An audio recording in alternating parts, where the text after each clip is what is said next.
गाईच्या गोमूत्रामध्ये सोनं असतं. म्हणजे इतकी आमची मौल्यवान असलेली गाय जी आहे त्या गायीची संख्या कमी होणं हा कत्तल जिहाद आहे. ह्याच्यामुळं हिंदूंमध्ये रोगराई निर्माण होईल, हिंदूंची शेतजमीन नापीक होईल. शिरोळ तालुक्यामध्ये 40% जमीन नापीक झालेली रासायनिक खतं वापरल्यामुळं, म्हणजे गाईच्या शेणाच्या अभावामुळं नापीक झालेली आहे. कत्तल थांबली पाहिजे आणि गोरक्षकांना पोलिसांचं संरक्षण मिळालं पाहिजे. प्रत्येक जिल्ह्यामध्ये काऊ प्रोटेक्शन स्क्वॉड पाहिजे, म्हणजे गो सुरक्षा पथक पाहिजे. अरे संविधान आहे, हिंदू धर्माची परंपरा आहे, भारतीय संस्कृती आहे. गाईच्या विषयी इतकं महान श्रद्धास्थान गोमातेला मानतात, तरी गाईच्या प्रोटेक्शनसाठी सरकार व्यवस्था करत नसेल तर ही गोष्ट सरकारला शोभणारी नाही आहे. योगी आदित्यनाथ करू शकतात, हेमंत बिस्व शर्मा करू शकतो, पण देवेंद्र फडणवीस करत नाही. ही गोष्ट आम्हाला खटकणारी आहे, म्हणून आम्ही आज मोर्चा काढलेला आहे. आज तुम्ही निमित्ताने ही माहिती आम्हाला कळली, तर ही माहिती वरिष्ठ पातळीवर तातडीने पोहोचवण्याचं काम आम्ही करू. 1 to 1 संवाद आम्ही साधू. जे कोणी आम्हाला वरिष्ठ उपलब्ध होतील, अधिकारी किंवा आपले माननीय मुख्यमंत्री उपमुख्यमंत्री, त्यांच्याकडे जाऊ आम्ही ताबडतोब 1-2 दिवसात, आणि ही गोष्ट तडीला लावू. हे पूर्णपणे बंद होईल. बीडच्या कारागृहामध्ये चाललेलं धर्मांतर पूर्णपणे थांबेल, याची जबाबदारी मी घेतो.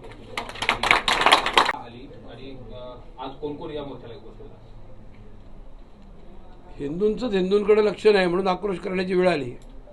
असं आहे की लहान मुलाला सुद्धा भूक लागली की तो रडतो, आणि तो रडल्याशिवाय आई त्याला खायला देत नाही, अशी या निसर्ग नियम आहे. आणि त्या पद्धतीने मायबाप सरकारच्या विरुद्ध म्हणा किंवा मायबाप सरकारकडं आपली तक्रार मांडण्यासाठी म्हणा हा जनआक्रोश मोर्चा निघालेला आहे. केशव रत्नपारखी या गोरक्षकाचं अपहरण केलं, त्याचं अपहरण करून त्याला पंचायत समितीच्या कार्यालयात नेऊन जबरदस्त मारहाण केली, आणि पोलिसांनी त्याच्या तक्रारीची दखल घेतली नाही. हे काही एकदाच घडलेलं नाही. त्याच्या आधी आमचा जो दुसरा गोपाळ उनवणे आहे त्याच्या बाबतीत सुद्धा असंच घडलेलं आहे गेल्या 7-8 महिन्यांपूर्वी. म्हणजे बीड जिल्ह्यामध्ये गोरक्षकांना सुरक्षित वातावरण नाही. बीडचा एक गेवराईचा जो पोलीस निरीक्षक आहे तो महाहरामखोर आहे असं म्हटलं तरी चालेल, की तो त्या ठिकाणी गोरक्षकांच्या तक्रारी घेत नाही आणि सरळ कसाईंना मदत करतो. त्याला कसाईच म्हणलं पाहिजे, इतकं तो वाईट वागतो. तर असं हे बीड जिल्ह्यातलं वातावरण आहे. गोहत्येला रोखणं हे कायदेशीर संविधानिक कर्तव्य प्रशासनाचं आहे. याच्याकरता कायदा झालेला आहे. आमच्या संविधानामध्ये 48 नंबरचं कलम आहे, त्याच्यामध्ये असं म्हणलेलं आहे की जी गाय म्हैस बैल ही जनावरं आहेत ही वाचली पाहिजे, त्यांचं संरक्षण झालं पाहिजे, आणि याची राज्य सरकारने जबाबदारी घेतली पाहिजे. पण संविधानाचेच पायमल्ली आमचे सरकारी अधिकारी करतात, खाकी ड्रेस घातलेले पोलीस करतात. ही लज्जास्पद गोष्ट आहे. त्यामुळं हा मोर्चा आज आम्ही काढलेला आहे. आणि हे जे कसाई आहेत, हे कसाई म्हणजे अतिरेक्यांचे सख्खे भाऊ आहेत. यांच्या बाबतीत सरकारने 0 टॉलरन्स ठेवलं पाहिजे, आणि त्याच्याकरता हा मोर्चा आयोजित केलेला आहे. या ठिकाणी जसं लव जिहाद म्हणतात, लँड जिहाद म्हणतात, तसं गोमातेची संख्या कमी होणं हा कत्तल जिहाद आहे. 1982 साली महाराष्ट्रामध्ये देशी गोवंशाची संख्या 1,56,00,000 होती. पशुगणनेचे आकडे शासनाचे. आणि 2019 साली कायदा झाल्यावर ही संख्या आता फक्त 82 लाख राहिलेली आहे. आणि म्हणजे किती मोठ्या प्रमाणात कत्तल चालू आहे. आणि या कत्तलीमुळं शेतजमीन आमची नापीक व्हायला लागलेली आहे, कारण रासायनिक खतं वापरावी लागतात, शेण मिळत नाही. आणि आयुर्वेदाचं सगळं जे काही सोर्स आहे तो देशी गाय आहे. देशी गायचं दूध, देशी गायचं गोमूत्र, देशी गायचं तूप हे आयुर्वेदाला आवश्यक असतं. देशी गायची कत्तल झाल्यामुळं आयुर्वेदाच्या औषधांचा प्युअर शुद्ध औषधं असतात, त्याचा पण तुटवडा निर्माण झाला, माणसाच्या आरोग्यावर परिणाम झाला. आज सगळ्या जगाने मान्य केलेलं, अमेरिकेने पेटंट घेतलेलं आहे. भारताच्या गायीच्या गोमूत्रावर अमेरिकेने पेटंट घेतलेलं आहे. फक्त गोमूत्रामुळेच कॅन्सर बरा होतो असं सिद्ध झालेलं आहे, वैज्ञानिक दृष्टिकोनातून सिद्ध झालेलं आहे. जुनागड युनिव्हर्सिटीने रिसर्च.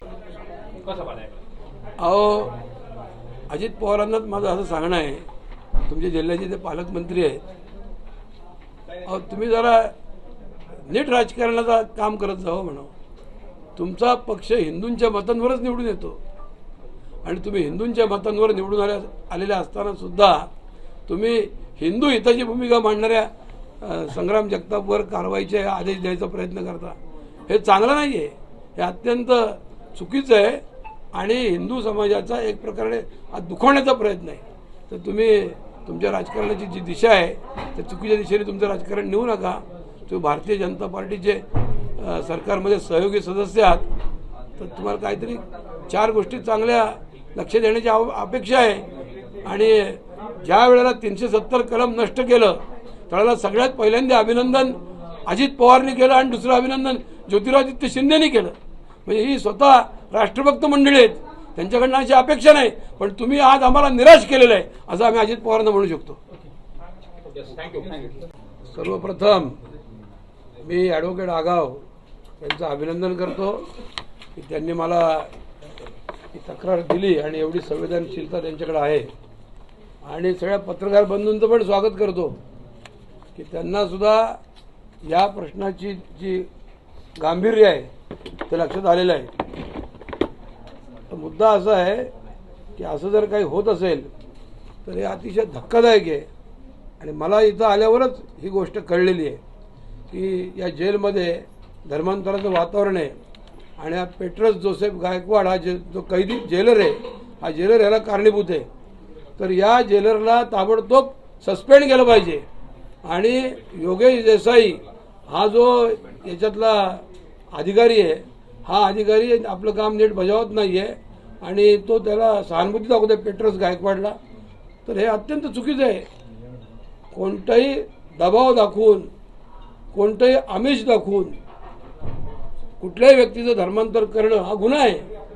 आणि असं असताना गुन्हेगारच जर सरकारी पोशाखामध्ये कारागृहाचा तुरुंग अधीक्षक म्हणून बसत असेल तर ही अतिशय लाजिरवाणी गोष्ट आहे, संतापजनक गोष्ट आहे.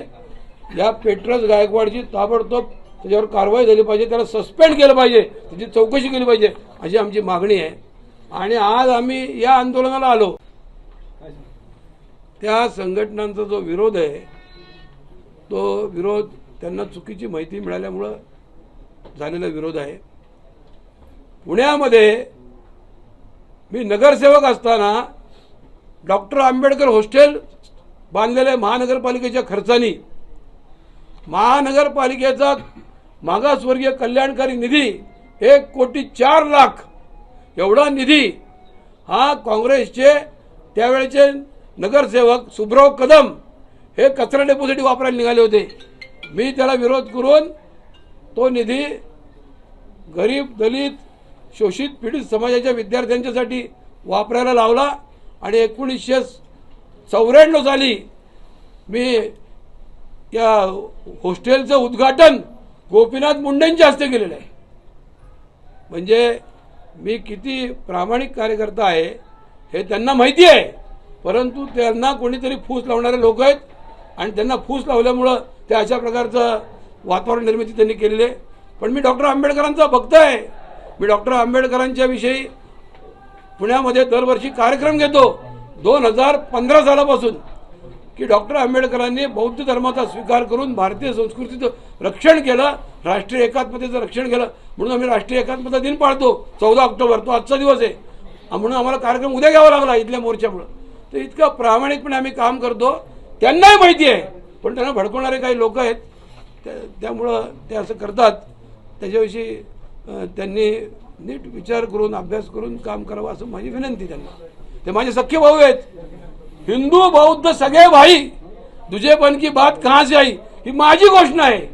आणि या घोषणेनंतर मला उत्तर प्रदेशचे जे पोलीस महासंचालक आहेत चौहान साहेब, त्यांनी फोन करून सांगितलं की ही घोषणा संपूर्ण हिंदुस्थानमध्ये पसरली पाहिजे आणि वापरली पाहिजे.